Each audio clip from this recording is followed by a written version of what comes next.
there are so many contradictions embedded in the ways that we are resourcing our movements right now.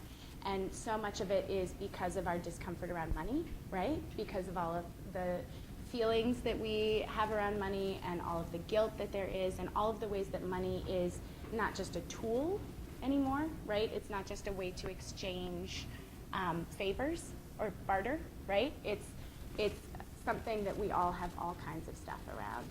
There's all kinds of pieces about which I think is really important when we're talking about resource sharing. To be really clear, we're not just wanting to talk about a sexier way to trade the same damn $5 bill, right? Because I think there's also often this conversation about just do more with less, right? Like, or could you get a volunteer to do that? Or that actually social change work takes resources, right? And that folks who are doing the work deserve to be able to pay their bills. And so resource sharing is also about how do you think about both resource redistribution, because there is wealth inequality and we need to really look at that, but also how do you think about it as being about how do you tie, I think you were saying at the beginning, how do you tie where you get the resources from to do your change to the folks who are most involved in and most impacted by the change? Because as Jody brought up, when you have this idea that you have these fundraisers who have these very specialized skills, who are the only ones who know how to get money and ask for money, and then you've got the program people who do the work on the ground, and they're completely separate, you set up this conflict and this sort of two-way accountability, right? Where the donors shouldn't be at all involved in the work of the organization, and the folks who are being served or the folks who are being organized aren't seen as having resources to add to the work of the organization beyond their participation in labor, right? Help me, I'm starting to get lost. No, I'm not this is exactly where the conversation that we started having was, how do we change the whole paradigm of this with a different vision about healing? It's really about healing. This is about healing, and it's our way through and out of capitalism, but we are still going to get some specifics, but it's really about how do we heal and move to a different relationship that isn't about extracting, or it isn't about what do you have and what do I want. It's about how do we do this together. And that was the basic premise of just feeling so depleted and so this doesn't feel right, is that we can get our way out of it. So can I have a theory and practice moment? So, and I want to be totally honest about the gap between theory and practice right now, right? That my vision, where I want to go, is a world where I am resourcing my social change work through real, actual partnerships with folks who have all different kinds of resources, and with folks who have wealth who can provide that, but with folks who don't have wealth who can provide other things. That's my vision of where I want to go, right? And my reality is that today I spent my day calling up folks at large corporations to try and get sponsorships for an event, and we desperately need the dollars in the bank for this event. And frankly, at this point, I will talk to them about partnerships, but what I'm most concerned about is being able to make my payroll at the end of the year and making sure my budget is balanced at the end of the year, right? So we're in this place, this hybrid place, right? Between, I know where I want to go, and I do want to build these transformative partnerships where folks who are engaged, who are bringing all kinds of resources, whether it's wealth, whether it's knowledge that I don't have, are engaged because they know that their survival and liberation is tied up in being a part of this. That's what I want, and that is so not how I spent my day today. So just also to be real about that. Yeah. We talk a lot about what it means that we're in hybrid times. You know, we know that we're at a place where dependence upon oil doesn't work well for the U.S. Whatever your belief about where it comes from, et cetera, dependence on oil just doesn't work. At the same time, we have entire systems and institutions that use oil, that to throw oil out, to throw oil-based economies out without having an alternative means that those who are poor are going to be poor. End of story. Those who are rich are going to maybe be okay, and some won't be, depending on where the wealth comes from. And so hybrid, if you think about how a hybrid car was built, that's working with both systems, that gets us through that middle place until we can be wherever we want to be. Hopefully, I'm going to use the word sustainable, although increasingly I'm not sure what that means, but in a sustainable economy.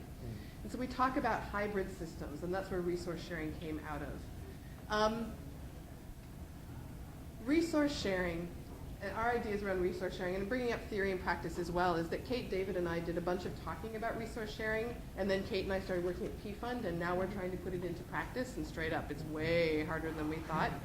Although we had put it into practice in support with a lot of small grassroots organizations, all kinds of elements of it. We're going to talk about some really specific practical things. But really taking, for example, Community Foundation and thinking, how do we shift interdependence? Because side note, we live in an interdependent community. Interdependence is not just something we're going to. We are interdependent. That doesn't mean it's a just interdependence. But really, we are all dependent upon each other for this system as it is right now to continue existing. It's just that it works better for some of us than it does for others, to say the least. But we work, this is an interdependent system. So how does that get shifted and changed? So what we're about to start talking about is some of the practical stuff. It's going to be a mix of things we did before and then things that Kate and I have been learning, and we're going to ask David to chime in and others to chime in moving forward. First, resource redistribution just says the question, okay, so we're part of a cash economy. The whole context we put in the front end, which is that access to money is not shared equally, that there's a proliferation of folks who need to access money in order to do their work. Money is held more closely in a private way. There's less sort of sense of public responsibility or public wealth or public common good than there used to be. So within that, wanting to have money as just being the end point of our work, the sole end point, it's going to be really hard to change the system. And within that, there's tons of cultural practices, including rich folks are bad people, including people who have, again, these are cultural belief systems that are enmeshed in all of this, or rich people are exactly the best. So in some way, wealth ends up being in the front end, whether it's as the glory or the pain, depending on your politics and depending on your work. Similarly, you need an education to understand the system. Folks without education should probably not be hired in those positions to do the work. And that there's specialized skills that you need to have to do fundraising. It's a profession. You get paid a lot of money if you're a development director, so there's specialized skills. So all that's gone into the cultural practice. So sitting in there, the question we were like, well, how to shift it? Mm-hmm. And the two metaphors that we came back to again and again were family, the good and the bad and the ugly, functional and dysfunctional, and the body. Again, the body, the good, bad, the ugly, functional, dysfunctional. And I'm going to say the metaphors because they've really grounded us. And by metaphor, by body, I mean the relationship between the microcellular level inside you and the entire planetary system that we're a part of. And if you believe in evolution, as I do, we know that there's been 80,000 years where this community of 50 trillion cells has figured out how to live in community efficiently so that I keep moving forward. There's a lot of metaphor stuff to learn from here. And similarly in family, good or bad, lovely, functional, etc. There's a lot of things we learn in family about how to be in relationship. And then we learn how to transform those relationships when they're not working for us. So those were some of the metaphors that we used and we applied to the work that we already had done. Both of our backgrounds are in different forms of community organizing. So we started saying, in hybrid place, we need to be really practical and realistic, right? We need to have a budget, because at this point in time, I can't barter to buy food at the grocery store. I can barter with friends who grow.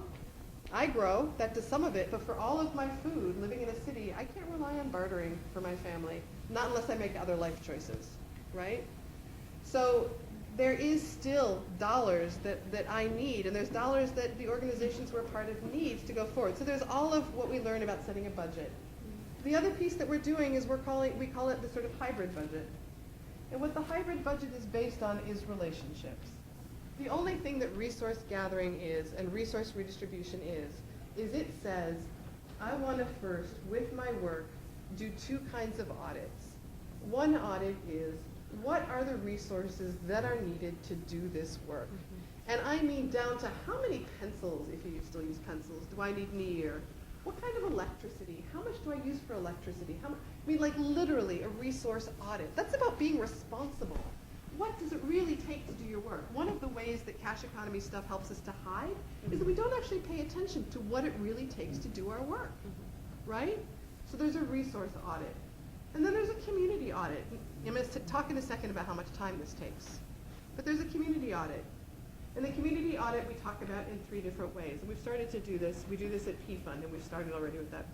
The first is, who are the people, organizations that are so enmeshed with the work that I'm doing, that we're doing, that if this work went away, their lives would be directly affected. Not that they'd be bummed and have a bad day, but their lives would be directly affected. Okay, that's like the first circle. And then the next circle out there is, who are the folks and organizations that we work with or that we're connected with that this work really means something for them?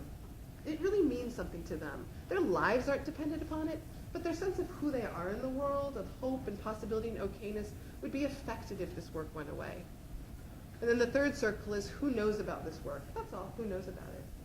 So we do a resource audit and we do a community audit, right? And then the next thing is to look at the relationships between those things. Do we have aspects of community that can actually fulfill resources?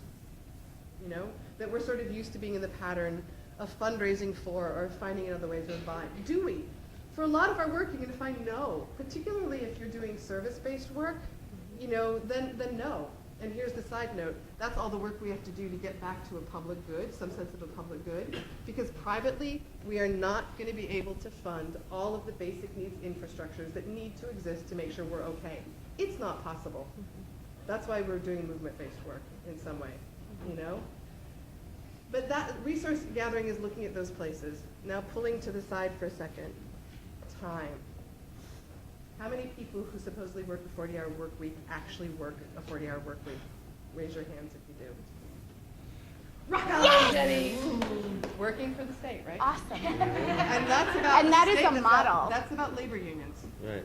That's exactly. about Let's not unions forget. making sure that when unions came into being, they said 40-hour work week, 40 for work, 40 for sleep, and 40 for yourself. There are very few work-based employment sectors that are still protected by unions. And unions, we can talk about, have a lot of other shit to deal with. But that particularly, that's about unions, you know? But there was one. Anybody else who works, and again, I don't assume everybody in this room works full-time, but if whatever your full-time is, if you work someplace that has an expectation, you receive dollars, or if it's not dollars, some agreement that you're gonna work X hours. Does anybody else work that agreement? My assumption is everybody else works more, pretty much more, right? So here's the backed in the corner. Is in order to change the system, a system that is already exhausting, where we are working for our families and our communities more hours than we have worked in the modern world, meaning post-industrial, post-reforms in the 1920s and 1930s, is that in order to change it, it needs more time. In order to do more than work with the system that exists of fundraising, it needs more time. And that change can be a small thing, one moment at a time. I'm going to say one more, and then I'm going to pause for a second for questions.